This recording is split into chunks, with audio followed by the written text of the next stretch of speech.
Cyberbullying, which involves intimidation and humiliation using phones or the internet, can be worse than traditional bullying because it often goes on longer and outside of school hours. It happened to 14-year-old Hannah from Kilmacthomas, County Waterford. I think they knew that home was a safe zone, like no one could annoy you when you're at home. But if you've got your phone, if you've got like a text, you can hear them in the back of your mind. You can read that over and over and over again. You can hear the voicemails over and over again. It was when I got the phone call from school that they'd found suicide notes. That's how serious it was. Bullying also goes on over the internet when bullies smear school children's images on social networking profiles.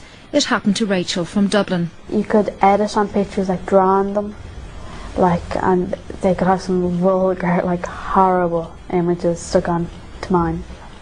This bullying causes great distress because teenagers see their profiles as part of their identity.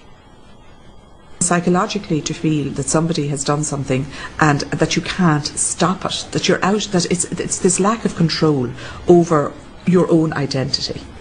Another bullying tactic is the recording of school fights to send around on mobile phones or to put on the internet, what has become known as Cyber Fight Club. There's a growing trend of more and more videos are being uploaded from mobile phones of after-school fighting.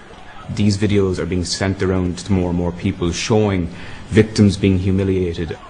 So instead of having a once-off incident, you have multiple replays of what has happened, which from the point of view of the victim is serial traumatisation. One boy from County Donegal who has been repeatedly assaulted says his whole life is dominated by bullying. It's always in my mind, always. I think if not, there's nothing done about it now, that fear will always be in my head. It will, because it's just getting to a stage now where it's just, I can't stop thinking about it, like. The government plans to update its anti-bullying guidelines to cover cyberbullying, but many say even its current policies are not rigorously enforced.